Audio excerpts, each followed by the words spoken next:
Who's that coming down the track? Who's that coming down the track? It's a mean machine, red and black. It's a mean machine, red and black. Ain't nothing but her in the land. Ain't nothing but her in the land. They're drunk on lunch and Georgia Band. They're drunk on lunch and Georgia Band. Go, no! What's up, y'all? This is John and Mike back for another episode of the Nothing Finer podcast. Having a little bit of technical difficulties tonight, so we are not live on Millions, but you can always find us on the Fans First Sports Network. Tonight, we are talking with Connor O'Gara from Saturday Down South, doing our annual Power 4 now championship game predictions. But before we get into all of that, how you been? What are you drinking? I'm been good. Nothing too crazy going on here. Circle K had a rebate option for Yingling, like a 12 pack. So I got $15 of gas and I got a free 12 pack of that. So I'm sipping on that today. How about you? Trying to figure out where the closest Circle K is to me. Right. But That's no, what you man. get for living down the island. I think there is one on the next island over. There is. There's one. Yeah, we go to it when we go to Tybee. I'm trying to think. It's by like islands and coastal. Yeah. No, good. So for those of you that know me pretty well, I don't really stay up that late anymore. But Thursday, my friend that lives in Australia was over at the house. We went to Huckapoo's, had a few beers, ate dinner, came back, started drinking more at the house. I went to bed at 4:30 in the morning, because I don't work Fridays. Sheesh. Yeah, and since then, I have not been able to wake up in the mornings. Like, I'm getting at least 8 hours of sleep, which has not happened for me in a very long time. Feels weird. My body actually feels good, but my brain, I'm about three short of a six pack when I actually get the right amount of sleep. My brain's just adjusted to um, needing enough caffeine to kill a bear cub to function, and it's weird. It's odd doing the right thing and it not working out. I mean, honestly, for me, it doesn't matter how much sleep I get. If I get 5 hours of sleep or 13 hours of sleep, I'm still going to be groggy and just not wanting to be awake. So I'm not a morning person. So it is what it is. If I get 5 hours of sleep, I can get up at 6, 7 o'clock in the morning and start doing yard work literally all day and not eat. Like, I'll be fine. Mhm. But last night I went to bed, I don't know, 1 o'clock, because we Saturday night staying up watching movies and stuff. And I got up at 11 today. And it took me Damn. until I went to go see Deadpool and Wolverine, which if you haven't, I don't care if you're up to date on the MCU. If you watched any Marvel movie pre-MCU, so we're talking like Blade and Elektra era up until like the Fantastic Four, Mhm. you're gonna love it. You will. Okay. I said this to my brother-in-law on the way back from the movie. It's not one of those movies that treats nostalgia like a drum set and just bashes the hell out of it. It's like a piano. It goes from one end to the other and just taps on it all over the place. I mean, I'm not. I mean, I'm not super up to date on the MCU. I haven't really seen much of anything the last 12 years, at least 13 years since I had a kid. But I do want to see that. It's phenomenal. I want to say they say the F word 130 something times is what I saw. Right on. Yeah, it's perfect. It's Yeah. perfect. Just enough cursing. There we go. Yeah. Honestly, they could have done a little more, you know, but is what it is. I don't remember where I was going. Oh, we went to the movie at 2 o'clock. It took me until about an hour into the movie to feel like I was fully awake. So, yeah, that's tough. But yeah, no, I'm excited to talk to Connor on here. I haven't even told him this yet, but when we go to Orlando in November, we're gonna try and have dinner with him at some point or lunch or something.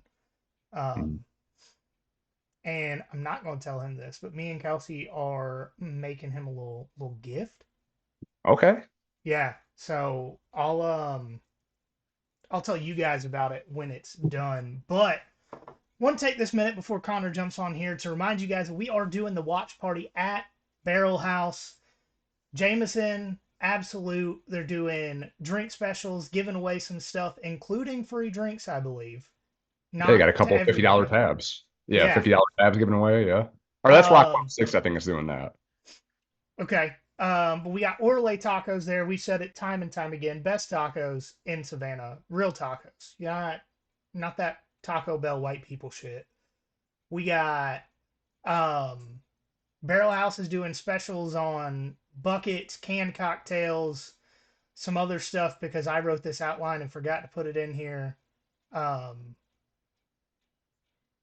They're doing it big, yeah, regardless. It's gonna yeah, be huge. doing it huge. Orale Tacos is having a special game day menu. We're gonna be there. We got shirts that we are selling. We got stickers. We're working on taking some koozies up there for y'all.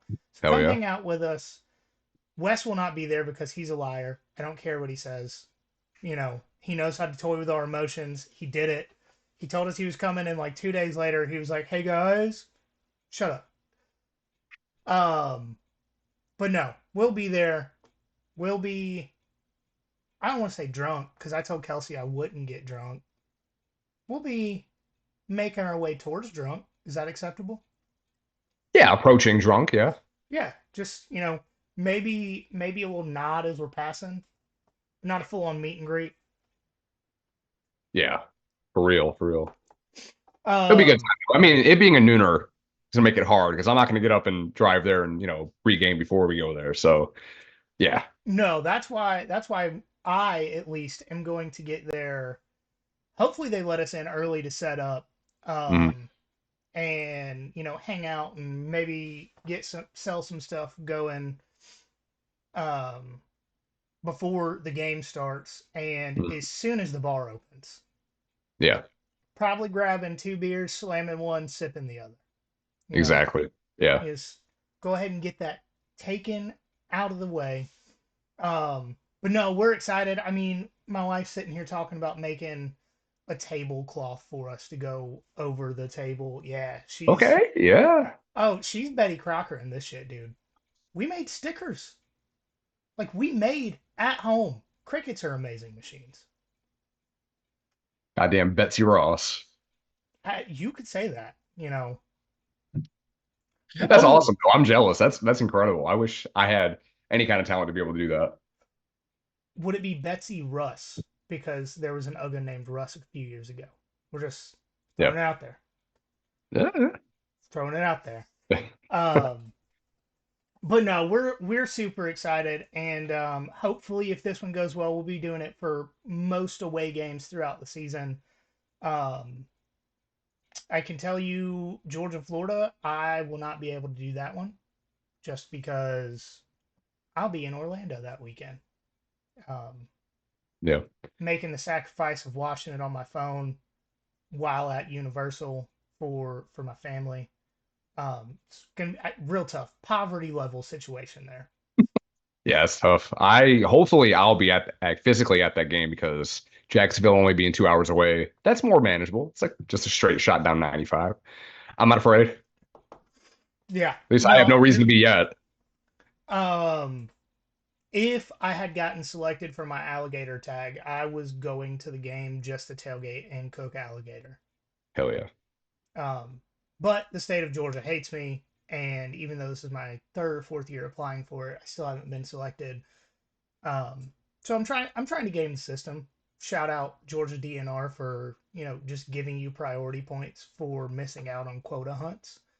So when I got denied my alligator tag, I applied for every single open quota hunt in the state, knowing that I won't get selected for most of them. And the ones I do get selected for, oh no, I get to go hunt wild boar on Sapelo Island. Oh Do damn. they have wild boar on Sapelo Island? Yeah, Holy shit. there's boar and deer down there. Hell yeah. There you go. Yeah, trying to game the system, but it might game me. Yeah. Yeah, gentlemen, what's going on? Doing What's all going right. on? How are you? Hanging in there, man. Hanging in there. Heard. Season is, gosh, so fastly approaching. It's crazy. Yeah, we were doing that series on 2007, going through it week by week, and realized how close it was, and had to start doubling up on weeks. Yeah. Yeah, 2007 is just a mess.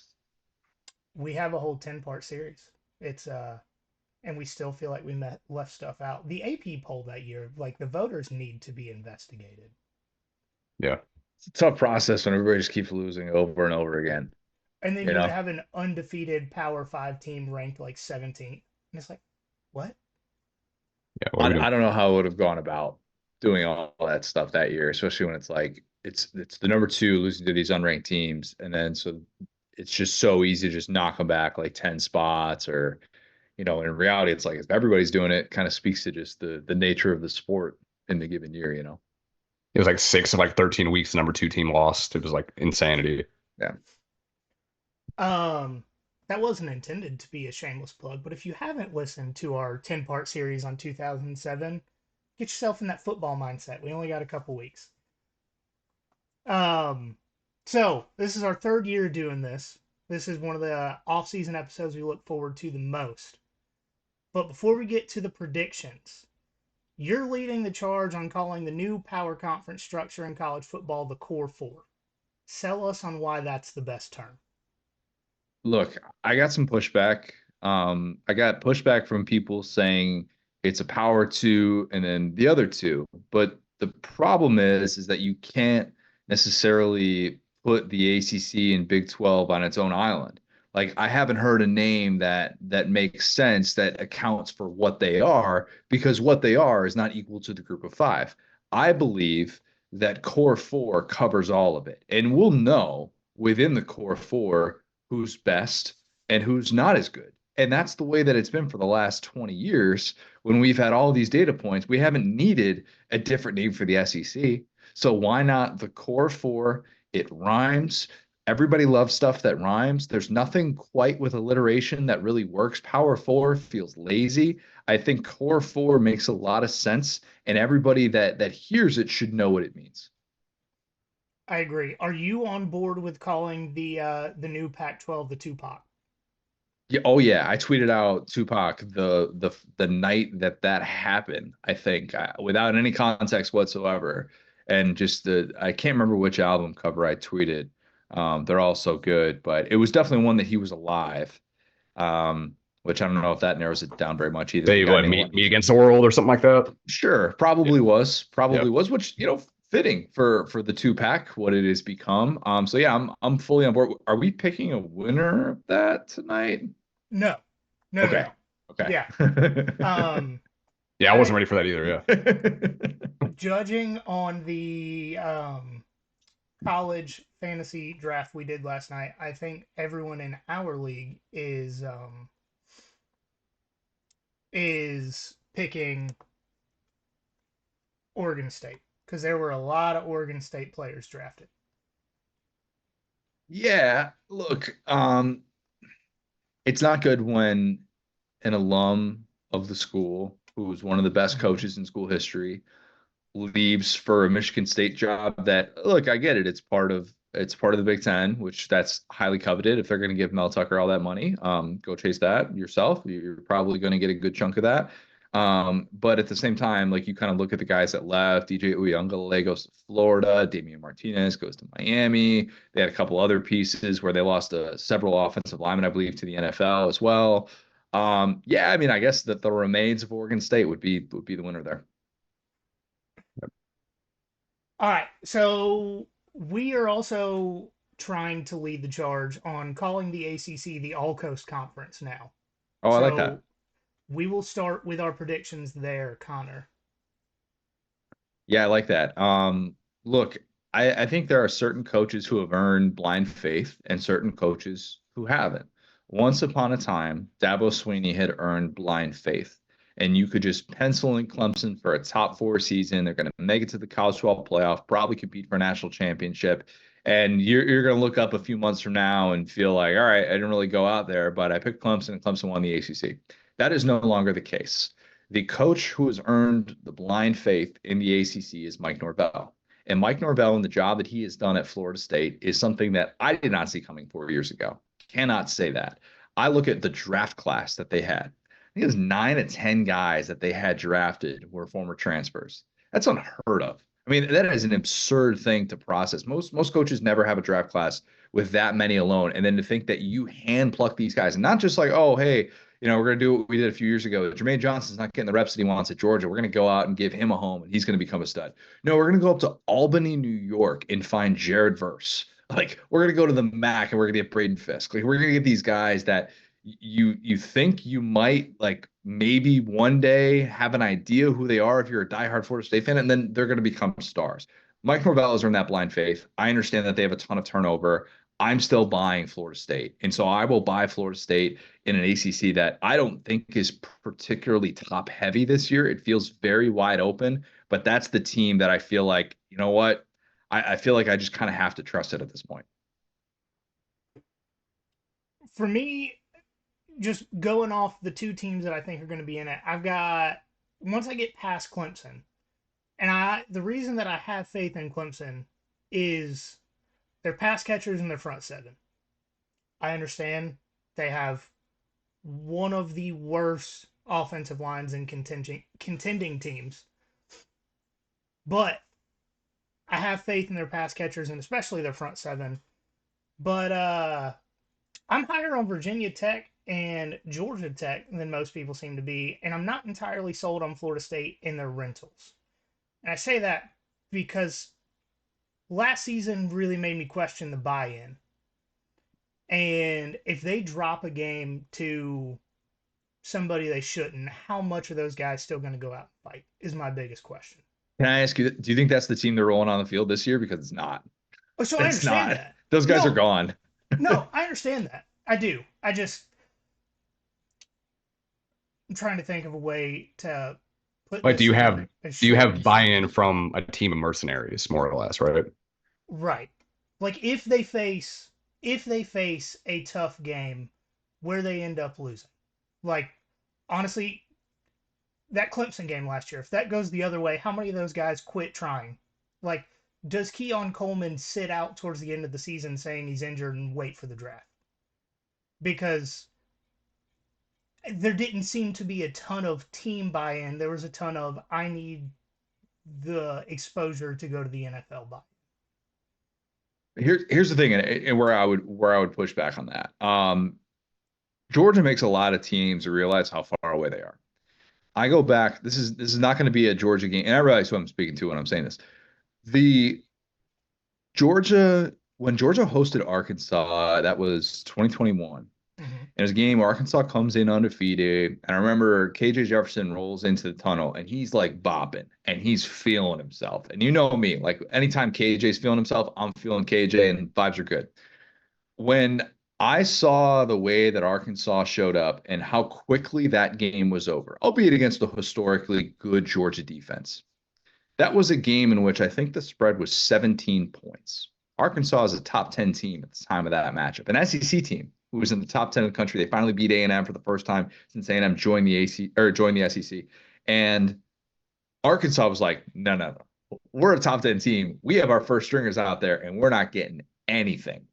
So Florida State, I understand the optics were horrible in that game.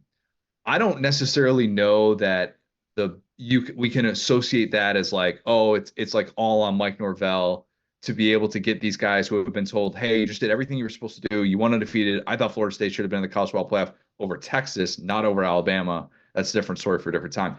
And then you're told on that stage, hey, like you're going to play in a New Year's Six Bowl. To me, that's an entirely different conversation than anybody in college football that has experienced the 4-team playoff. And so I will not hold guys, necessarily. I'm not going to say like, hey, that speaks to your culture. You can't necessarily get guys to buy in. And those were like second and third string guys. When I brought the Arkansas example because I watched a first string top 10 team show in the very early minutes of that game that it didn't belong in the same field. I think those guys could have tried as hard as they could, and that game wasn't going to change at all. So I won't necessarily hold that against Florida State. I'm still a believer. I still have a whole lot of blind faith in Mike Norvell. I'm not 100% sold. I don't get me wrong. Do I believe that their upside is top 4, if not top 2 in the country this year? Absolutely. But I'm not sold. Um, but I do think that the second team in the ACC championship game comes down to that September 27th matchup in Hard Rock. The winner of Virginia Tech and Miami goes on to play Clemson, and I think Virginia Tech wins that game. It's a good team too. It's a good team coming back. I think what are they like? They're like second in percentage of returning production. Bill Connolly puts together. Yeah. Everybody knows about the home field advantage that team has. This could be the type of year where they really kind of put things together, and they take that next step. I think some of the last few seasons they've it have been more about frustration of like, oh my God, we let Hendon Hooker become that at Tennessee. And they've instead taken that step back into like the middle of the pack, just nowhere in the ACC. And that's a very tough place to be at a time like now when you don't really see the light at the end of the tunnel with the way that the ACC is set up with TV contracts. So for the sake of Hokie fans everywhere, I do hope that it is the next step this year. And I hope that they're playing meaningful football late into the season. What? So we did a whole episode on Virginia Tech earlier in the offseason, and the way they finished last season against quality opponents is one of the main reasons that I believe in them going into this year. Yeah. Yeah, and it's one of those things too. It's like, how much do you buy into what you saw down the stretch versus like the team that's going to be rolled out there on the field, come, I guess, August. I was going to say September, but there's always that question. I mean, I don't need to tell Georgia fans about the way that a certain 2007 season finished and all the momentum that creates, and all of a sudden you kind of realize like, hey, might have just been a really good stretch at the end of the season. There's like 2011 USC is a perfect example of that, of like this team that just finished on a tear. They go on the road, they beat number 4 Oregon, and then they did the bowl ban actually still during that time, which was what, year 2 of the Kiffin era. So they didn't even play in a bowl game, but they had all this offseason momentum. They returned, I mean, one of the most like productive teams in the country. And Matt Barkley's coming back, preseason #1. And then they end that 2012 season in El Paso with 7 wins. And it's like late season momentum the year before. It creates buzz, it creates conversation. Like I've just been one of those people that's always like, I always want to hold myself back, because every time I buy into that, I'm like, oh man, I'm gonna get myself in trouble. Because Florida State's actually a really good example of that, of like a team that finished really well the year before, and then they did everything last year that they had kind of hoped to be able to do to go 13-0, and we obviously know how that ended. Yeah. All right, so I'll go quick because John pretty much, him and I agree on the same thing. So I have Clemson, Virginia Tech making the ACC championship.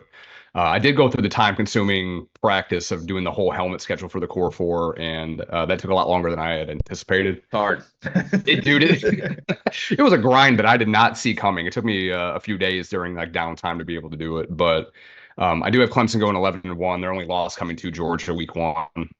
We talked about that a couple weeks ago, how we kind of think that game's going to go. So I won't get into it right now because we can do that next week. But I do have Virginia Tech going 10-2. Their only losses at Stanford, which is obviously an upset because they're Stanford. And then at home against Clemson. I do have Miami going 10-2, but they do lose a tiebreaker to Virginia Tech. So, Clemson Voxac. I'm here for it. A tiebreaker? What's that? The ACC has do they have like a tiebreaker? The Yeah, SEC doesn't have that. Yeah, right. It was like a 6-part tiebreaker. I mean, they take more into account like head to head. So I think that's kind of what I went to more. So with my helmet schedule and all that, I wasn't going to do all that math. So I just went head to head. Virginia Tech wins. Easy enough. Yeah, right. It's not like the ACC uses theirs very often, because getting multiple 10-win teams in the ACC just doesn't really happen very often. Right. It's just, I mean, the fact that like we're at this point though, in middle of August, like 2 weeks before the start of the season, and there's still not an SEC tiebreaker in the first year in which we have a conference championship without divisions is wild to me. I asked Sankey about it in media days, and like the answer was, oh yeah, like we're in the process, we're still figuring it out, and just kind of hemmed and hawed about it. I'm like, dude, you better get this put in place before the start of the year, or otherwise people are going to be really, really upset, because that is just such an overdue thing to have in place. Doesn't feel like I rolled out a system on Saturday Down South like back in April, shameless plug, and would love to be able to get this stuff figured out. But yeah, who knows? We'll see this probably play out with it coming back and biting the SEC right in the butt. They're Just going gonna off of play it. vibes. They're Yeah, gonna go play it Flash. like the NCAA did Mizzou's bowl situation a few years ago. Oh, that was so It'll bad. be I felt they're so gonna bad for wait Mizzou till the fans. final week of the season and be like, oh, there's a tie. You. Don't do Yeah. that. They had the original, I think it was like, what was it, like 2002, where they went into November realizing, oh my God, we have a tiebreaker system in which we're going to get to the tiebreaker that has athletic directors voting for who should get Yeah. into the conference championship. I think it was like Georgia, Tennessee, and Florida. I think we're part of this. And then Mike Slide like quickly pivoted and was like, no, we're going to change it to go off the BCS standings. But then if you're like ranked within like 5 of each other or something like that, then it's going to come down to like I can't remember what it was, but it was a mess, and it's a very easy thing to overlook. Hopefully, the SEC doesn't overlook this too much longer. So just real quick, I do have it pulled up. So like the sixth tiebreaker for the ACC is the representative shall be chosen by a draw as administered by the commissioner or commissioner's designee. Jesus, What kind of draw? Names it and a does not half. go into detail. Yeah. Oh, it names that. Okay, that's the better draw. Okay, different draw than what I was thinking. I was thinking actually a duel. A duel would make a lot more sense. Or, the ACC SMU coach has already said, let's play a game of college football 25. Winner wins the coin flip. Heard of worse ideas. I mean, athletic directors voting on a team to play the conference championship was like worse idea than that. I agree. Speaking of terrible commissioners and conferences, on to the Little Ten. Connor. Man, Little 10. Look, I'm going to defend the Big Ten for this, and I'll say that they got the ball rolling. They pushed the SEC in many ways in which the SEC needed to be pushed, as the SEC just celebrates the 10-year anniversary of the SEC network. The Little 10 did celebrate a national championship last year, which is a very rare thing. So you got to pat the Little 10 on the back for that. As a Little 10 grad, I will say, and I know I'm preaching to the choir, Michael here. You live in Little 10 country. I even feel weird saying that. Look, Big Ten, Yeah, the it's a name has slur. been around forever. I don't It's like kind of like a that. slur, right? Yeah, it's so big now too. Like you can't even. It's I mean, 18 teams. We're talking like coast to coast, Piscataway to Southern California. Like this is, I mean, but so the way that I have tried to evaluate this, which is very difficult for me as someone that admittedly buys into Ohio State hype every single year. I have tried to tell myself what are the opportunities in which Ohio State can lose, because that's really how the conference race breaks down on a yearly basis. And even with Michigan winning the conference, that's how it's broken down. Who's Ohio State going to lose to? Because Ryan Day hasn't lost to anybody in the Big Ten besides Michigan. So now, Yep. obviously, with the way that this sets up, with all the turnover at Michigan, bottom 5 or bottom 10 in percentage of returning production, a Michigan team that still could end up being very solid, but a team that I don't have making the playoff. I have Ohio State and Oregon playing for a Big Ten championship. And I think as much as I love Dan Lanning's team, something that really has blown me away how quickly he has turned that place into a place that has earned blind faith, where year after year they have the right coordinators in place, they make the right moves in the portal. Every move that they make in the portal, I'm like, oh, they added Evan Stewart, oh, they added Dylan Gabriel, who's probably going to become the all-time FBS leader in career touchdown passes. And I look at all these things that they do at the line of scrimmage. I'm like, how can you not love Oregon and what they've become? Because it's even better than what Mario Cristobal was starting to build before he left for Miami. So I have Ohio State and Oregon playing for a Big Ten championship in a rematch of sorts, which is a little teaser for you exactly how I have the SEC playing out. And I do have Ohio State winning that game just because I do think that Ohio State, for all the flaws that they had last year, one of the things that they were able to actually establish was his team's really good on defense. And so many of those guys came back. And then you go out and you add Caleb Downs from the transfer portal, who might just be the best non-quarterback in all of college football this year. So I look at all those things, the sense of urgency. It doesn't mean that Ohio State wins a national championship, because I don't think that happens. But I do think that Ohio State beats Oregon in a rematch. And not that Ryan Day becomes to Dan Lanning what Kalen DeBoer was, which was his kryptonite, his boogeyman, but he gets a little bit of success with him with being able to get those 2 victories before the playoff. All right, so I'll go through mine quick. You can call me a homer, but I do have Oregon and Michigan in the Big Ten Homer. championship. Big homer. Oregon, I mean, I have them going 12-0. I mean, it's unprecedented for a team moving from one conference to another to obviously do that and win the conference championship. I don't know if that's been done quite yet, but I do have them going 12-0. And then again, the homer pick in me, I do have Michigan going 11-1. Their only loss coming to Oregon. What was it, like the midway point of the season, something like that, in the Big House. I do think they're going to beat Texas week 2, and I threw that up and like debated that quite a bit with Texas having all their injuries in the running back room, and then I'm not the biggest Quinn Ewers believer. Lost a lot in the draft. Michigan's defense, their secondary, Will Johnson's crazy. Defensive line's really good as well. So I mean, I do think they can upset Texas there. And as well as USC and Ann Arbor a couple weeks later. But for as far as Ohio State goes, I do think the pressure is going to be too much for Ryan Day. I think he does. I really think it's more so the like wouldn't it be funny principle of this, that they go out and do all this stuff in the off season, bring all these again mercenaries into Ohio State to try to beat Michigan, and they choke again in Columbus in the biggest game of the season. I'm trying to manifest it into like reality. So I got Oregon and Michigan in the Big Ten championship. I think this is the easiest one for me. I've got Oregon and Ohio State playing for the second time this season for all the reasons Connor said, but I do have Oregon sweeping the season. And I say that because Ryan Day is full of fear. For the same reason he got Ohio State to spend $21 million in the portal, he is afraid of losing, and I think that is why he continues to lose to the same team. Lou Holtz is just somewhere laughing, cackling. I think it was 21 million for the whole roster. That's what Ross Bjork said. That now 21 in the portal would be insane with what because they only brought in what, like 6 or 7 kids, right? Yeah, they brought in because they have Judkins to tampering with multiple players. Oh, well, tampering's not illegal if the NCAA is not going to enforce it. It's only if Iowa decides to self-report it for the Caden Proctor stuff where tampering actually matters. But tampering in any other setting, like Jordan Addison leaving Pitt for USC, that's not tampering. I'm sure Ohio State never made any contact whatsoever with Quinshon Judkins, and that was totally by the book, and that everything was above board there. Nobody's ever slid into anybody's DMs as far as the NCAA is concerned. They can't actually regulate it. It is illegal. They can't regulate it. So it's not illegal. Yeah, it's my opinion on Ryan Day being full of fear was completely on display in our episode from a while back where we got somebody, an Ohio State reporter, on and named it Fear and Loathing in Columbus. Because they're afraid of losing. He was a good sport. He really was. He was.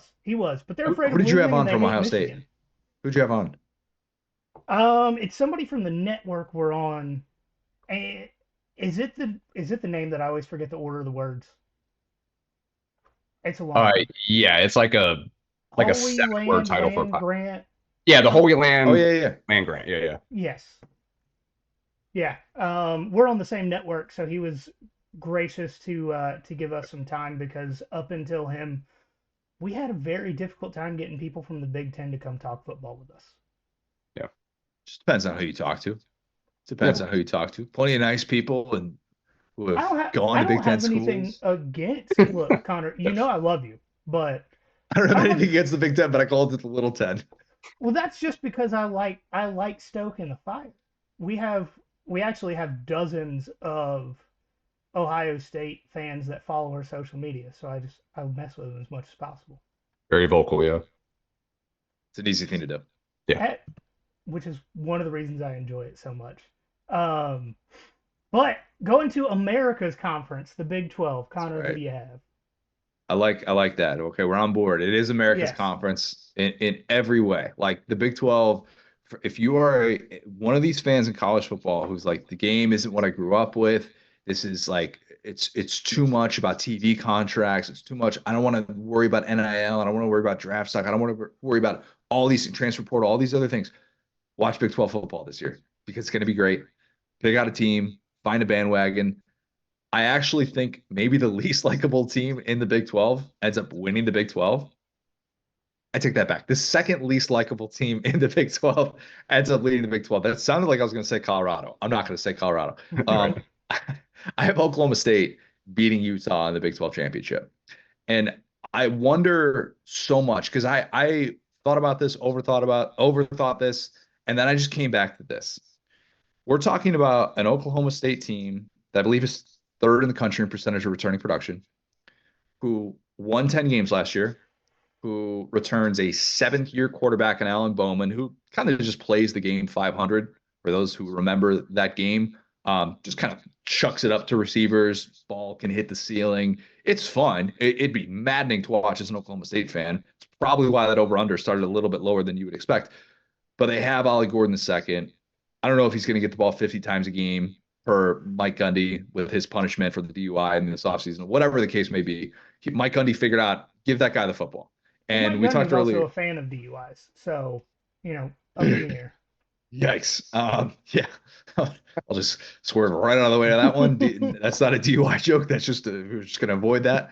The way that this team battled last year with Ollie Gordon as the focal point of their offense is, to me, like something that really stands out. Like, it's one thing to like catch some fire late, you beat teams at the right time, whatever the case may be. They figured out what their offensive identity was and they leaned into it. And yeah, it didn't help them against Texas. Texas blew the doors off them in the Big 12 championship last year.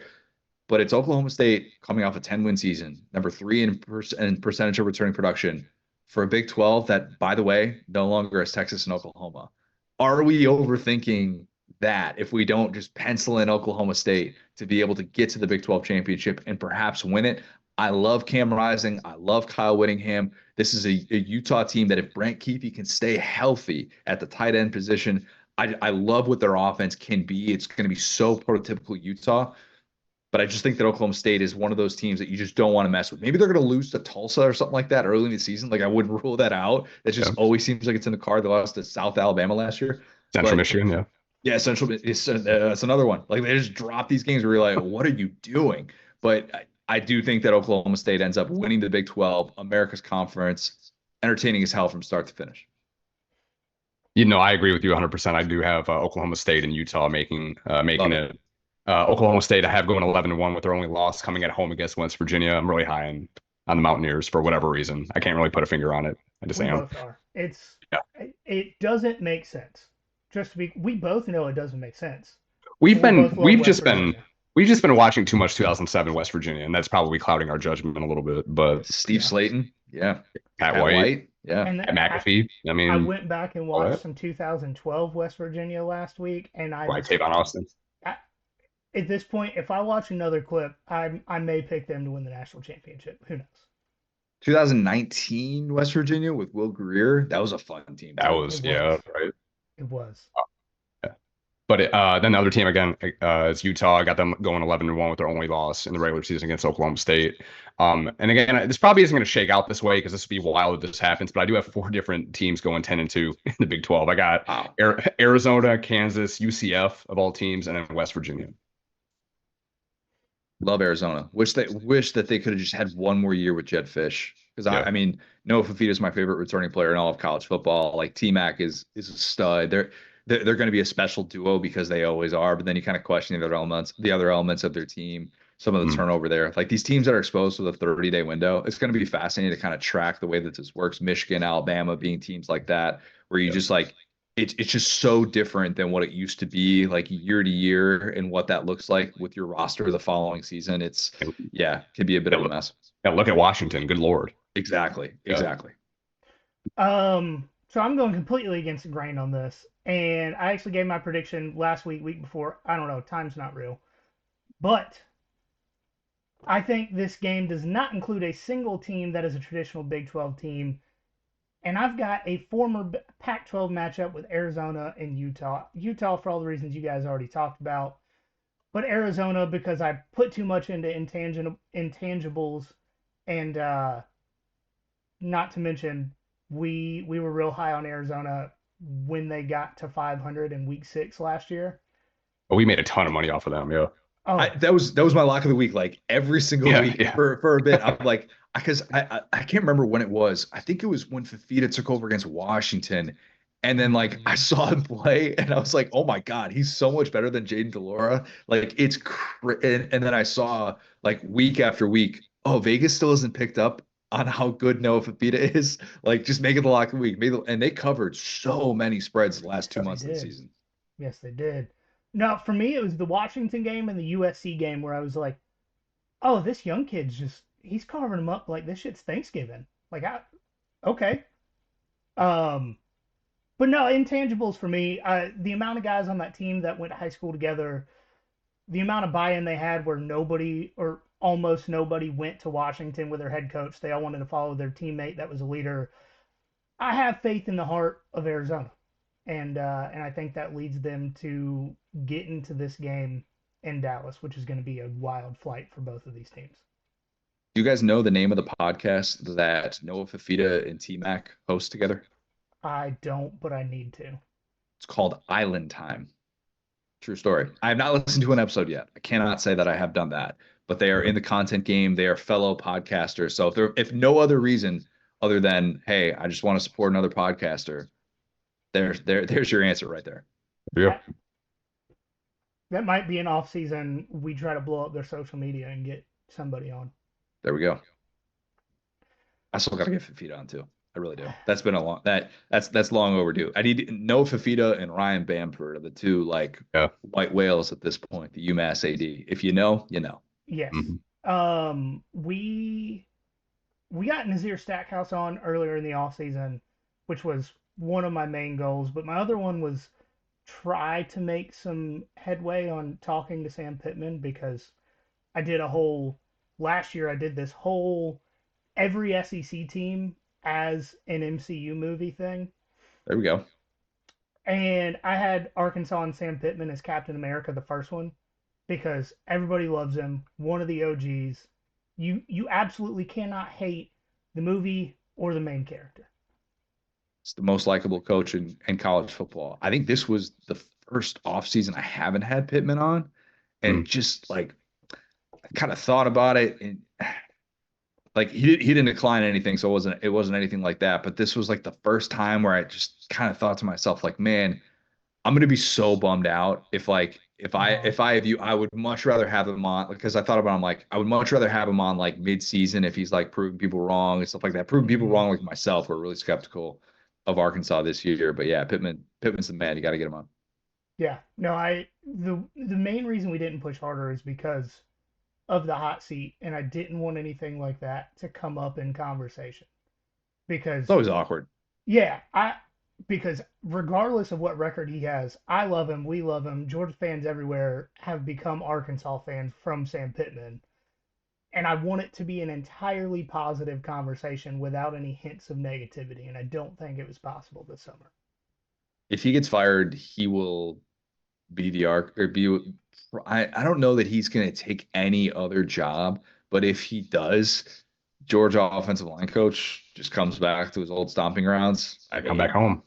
If he takes another job, because there's a very realistic possibility that this is the last job. That's what he's been saying pretty much from the moment he signed up. He's like, yeah, I just want to live a good life in Hot Springs, Arkansas, and just enjoy whatever this life brings. But you just never know how much football is left in a guy, especially if they don't end on his terms. Yeah. I would donate more for season tickets if they said we need more money for Sam Pittman. Okay, how much? Like, don't be wrong, I don't think Stacey Searles has done anything wrong, but Sam Pittman just has a special place in our hearts. Yeah, like unlimited spots to be able to have these coaches on the field. Like Georgia could find a way. Yeah, it would be like, oh, you're the highest paid analyst in the history of college football. Yeah, that's fine. That's fine. No one would be mad. But we're already on the subject of the SEC, so let's get into it, Connor. Gosh, I feel like I've been saying this for a long time, but I'll say it one more time. I got Georgia and Texas playing in an SEC championship, which I'm not sure in terms of like hype and buildup if it will match either of the other games that I have them playing in, because I think that regular season matchup is going to be awesome. I've been saying all off season, Georgia fans, like y'all are going to have to, get a second mortgage on your house. You're going to have to maybe, win the lottery, hit it big to be able to afford those tickets with F1 in town in Austin. But that game, that buildup. I went to the F1 race in Austin a few years ago, which was a bye week for Texas. And it was still 3-day tickets, an Airbnb 45 minutes outside of Austin and flights. It was still like a $5,000 weekend. So I'm not even trying to go. I'm not even trying to go to this game. Who's built like that? I'm not. Yeah, No. I'm not. No Trust me, way. I wasn't at the time. It was I made plans with some friends before I realized how much it would cost and already had the tickets. And I'm like, well, is what it is now. We'll figure it out. Sunk cost. It's like there's only so much plasma you can give, brother. Right. I Sure, can't I don't give have any. I more. get tattoos Yeah. too often. Yeah, Oh, right. good point. Good point. Yeah, so look, I have Georgia losing that first game in Austin, and then that sets the stage for the ICC championship. And I'm not going to say it's an exact repeat of 2017, the way that that played out with Georgia going on the road, number one team in the country. They lose at Jordan-Hare. And then in the ICC championship, they face an Auburn team that was very overwhelmed with a banged up Kerryon Johnson. I don't think they win that game with Kerryon Johnson's at full strength or anything like that. But Kirby Smart has shown he can make those adjustments. I mean, the only time he beat Nick Saban was making those adjustments. And yeah, I guess injuries bounced Kirby's way that time. All right, fine. You still have to be able to make those key calls in that spot. And there are plenty of other coaches that, if you look back on 2021, that would have said, Stetson Bennett saw the way this played out in the SEC championship. Let's pull the plug on this. Let's make a I change. I was one of those people personally, Yep. but I actually was watching that national championship game before we started recording. And Kirby not only made adjustments between the SEC championship and title game, he made adjustments in that game because they have a total of like 20 yards and 0 points on their first 4 drives. Bryce Young was overwhelmed, and Bryce Young played the best game of his college career in that SEC championship against a historically great Georgia defense. And the way that he struggled before and after the Jameson Williams injury was so telling to me. And so like I give Kirby so much credit for making those adjustments. And I think that's what happens against Texas. I think they're able to look at what Texas does well in that game in Austin. They're able to find ways to dial up pressure on Quinn Ewers in ways that maybe they can't in Austin with all that returning production on the offensive line, 4 or 5 starters coming back. I'm not as crazy on some of the pass catcher additions at Texas as a lot of others are, but I still think that the surrounding pieces are so good. The coordinator continuity, all those different things. The schedule just could not be more favorable for year one for Texas. So yeah, I do have Georgia going 11-1 against a 12-0 Texas team, and then Georgia gets gets the rematch, and ultimately I do have them getting the grudge match as well if I want to just spoil that pick and have Georgia beating Texas in the national championship. They Texas's biggest downfall this year may be that they don't have postseason AD. Yeah, I look. That was He's more of a joke, just talking about how AD Mitchell blows up in the or in the postseason. It's But insane. It's truly like he's got to be considered like one of the most clutch non-quarterbacks of the absolutely, 21st century. Is he that has is that what like seven or eight postseason touchdowns in 3 seasons. Yeah. I mean, it's automatic. Like if you don't bet that, and I'm not, I don't actually, put my money into this. This not just the way that I operate with, with this line of work. But like if you didn't bet on an AD Mitchell touchdown in the postseason, like, and the money was just sitting there for you, just could have Right. taken advantage. All right, so real quick, I have Georgia and LSU. This is probably the pick I feel the least confident about. But I do have Georgia going 12-0. John branded it as not a revenge tour last week or the week before, but a reckoning. I'm on board with that.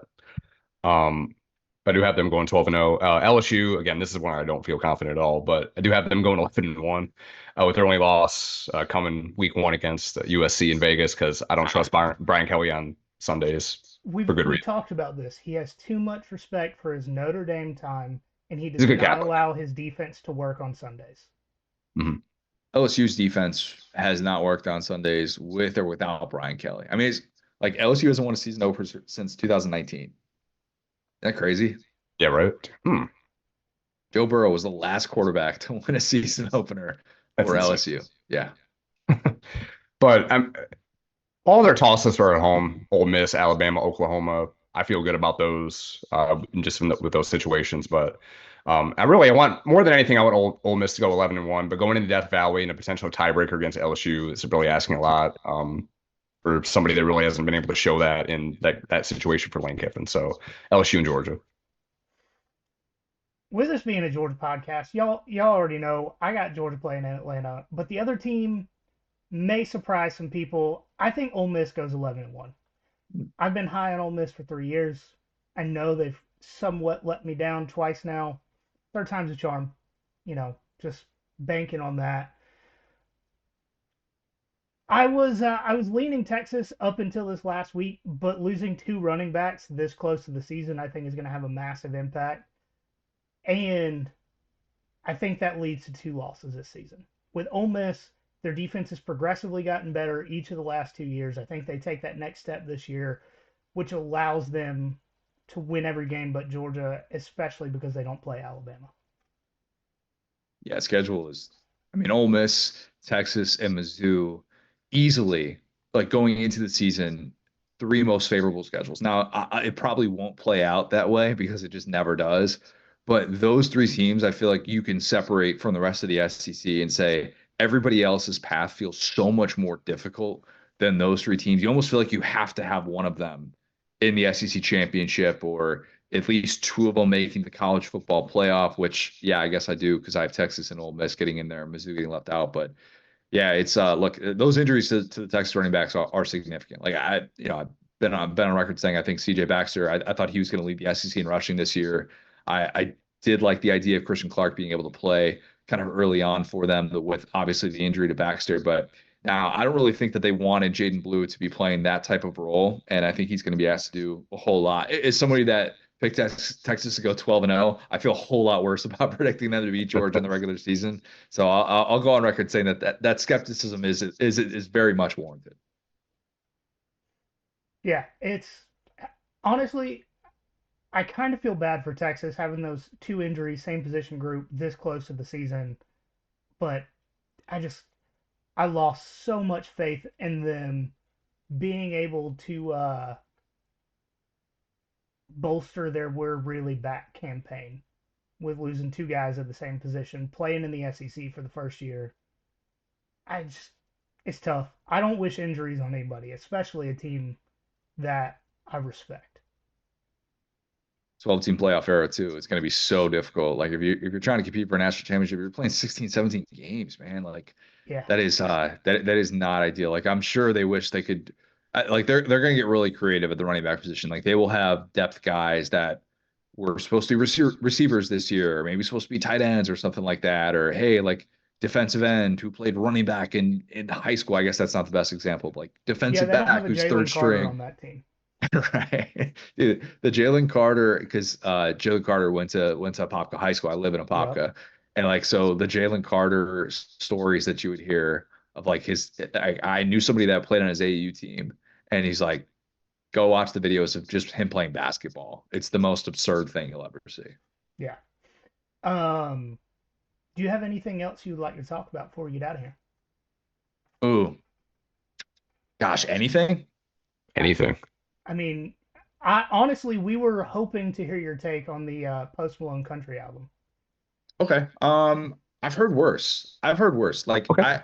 Post Malone was one of those guys that when he first came onto the scene, I judged a book by its cover. I'm like, it's not really my genre. I'm not really going to get into it.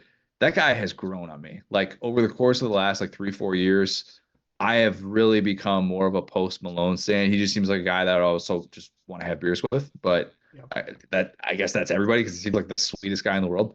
Um, the Morgan Wallen song when that came out, I thought very catchy, but then I heard it on like three different radio stations. Yeah, I still listen to radio. I like a little bit of, surprise variety. And then I flip onto Pandora or, Spotify, whatever.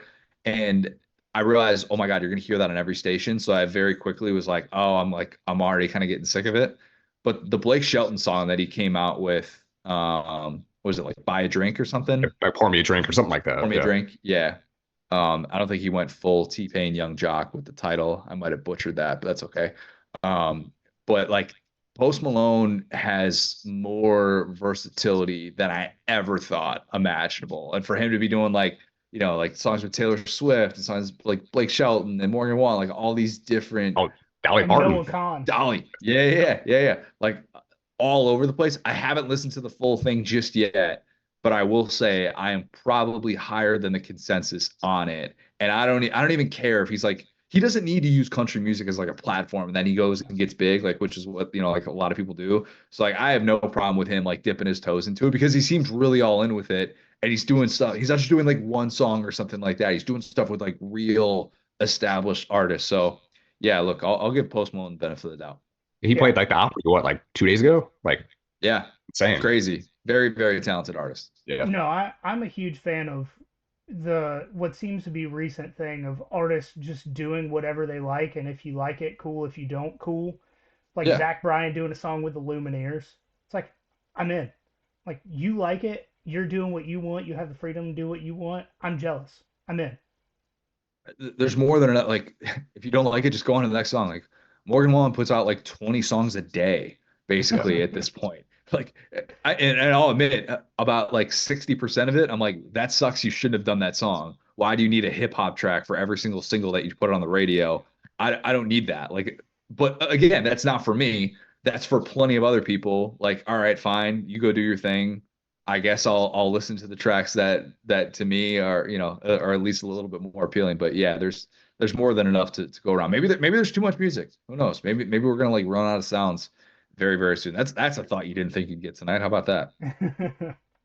I'm lucky and listen to mostly podcasts and audiobooks, so when I get into listening to music every now and then, everything's new. Oh, that's nice. It That's is. that's I kind of wish I could be like that too. I've been like on a weird music kick like this entire like off season. Like I was into like different like stations and genres and stuff. Like the artists formerly known as the Chicks. Like I don't care like what your thoughts are on like their beliefs and all that stuff. Like go back to their like late '90s stuff and it's Bangers. very very good. Like Yeah. nothing but bangers. I was in like a Tracy Chapman kick for a little bit, which like when Fast Car obviously was like blown up. I'm like, I need to get more into Tracy Chapman. I've recently been on more of a John Mellencamp kick, and Indiana, of course, the connections there, but I've never really like gone like full in depth. And there's a lot of Springsteen stuff that's associated with that I'm on board with, or at least I've become more on board with. So yeah, man, you just got to keep it interesting. You guys know that. I mean, just listen to what sounds good, and don't get too bogged down with the same thing over and over again. I just listen to Wheels on the Bus continuously, so I don't really Dude, have same. Coco Melon, I've heard every Yeah. version. I know all of them, man. I could tell you the exact intro. Oh yeah. I mean, I can't tell you how much space in my phone is dedicated, like from YouTube Premium, just downloaded Coco Melon stuff, and then Apple Music with every single Coco Melon album playlist ever made. We are We're an on season 9 anti-Travis tonight. Tritt podcast, but other than that, anything. Yeah. Okay. I have a personal history with Travis Tritt. I went to high I was school gonna in the try and guess area it, that yeah. he has a house. We'll talk about it not online. Because as wild as the Defamation. story is, defamation is what I'm concerned about. Statute of limitations is not up yet with Travis Tritt. Gotcha. Nope. I didn't graduate high school all that long ago. But I will be down in Orlando for the entire first week of November. Let's go. All right. So, Kelsey is dead set on meeting Claire if you're still willing for that to happen. Absolutely. So we'll get into that, and I will tell you my Travis Tritt story. We will make that happen. We will maybe we'll have to go to East End Market if in Orlando. Gideon's Cookies, shout out. We Had it don't know. today. You need Gideon's to know. awesome. So, Gideon's. you've met our friends that used to live in Altamont. Now they live in Deltona. So when we go Okay. see them, we don't even get close to Orlando anymore. Sad, man. I A lot of will good stuff around say, here. in-laws are paying for a full trip to Universal for a week, so I'm going. I am not having any opinions except for when we record the podcast. It's the only time I am allowing myself to have opinions the entire week. Velocicoaster, best roller coaster in the country, man. I'm telling you. I don't know. The Mummy's up there at Incredible. Universal. I mean, we're a Harry Potter family. Hagrid's ride, like the new Hagrid dope. ride. Yep. Last time I went to awesome. Universal, it wasn't open, so I don't know. Try the new Hagrid ride. Dude, it's incredible. It's it worth really it. is. Yeah. November is the best time for theme parks because everybody's kind of waiting on their holiday PTO. But yeah, no, whole week in Orlando, so we'll be getting together then. Love it. Yeah, just let me know, and yeah, we'll be able to early November. That's in what? That's gonna be. I'm gonna blink, and it's gonna be early November. It's So just between remind me. it's the week between Georgia, Florida, and Georgia Ole Miss. Yeah, that's and there's a chance we might be coming to Athens that weekend or Mississippi State weekend, the I'll be weekend there. before that for a live show. So I'll let you know. I'll be there. And as long as Candler lets me, I go to his tailgate as often as possible. Candler's the best, man. Yep. Candler Good is the dude. best. He's actually coming on next week.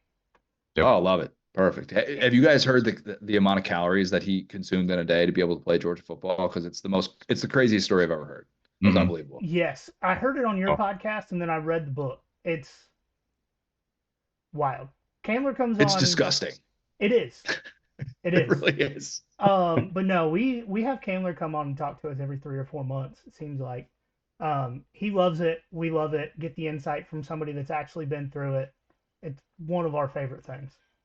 Candler's the man. Yeah, he texted me yesterday. He's like, "What do you think about this Mark Richt return to Georgia?" And I was like, "Oh yeah, you're a good person to be able to talk to about something like that." He's a huge Mark Richt guy, so that's yeah, right up his alley. I'm sure he'll have plenty to talk about next time he comes on. When I texted you about the stuff I got from Goodwill a while back, he was the other person I texted, which also we just found another book in the garage that is from that person. I don't know if I've said it on the show, so I don't want to.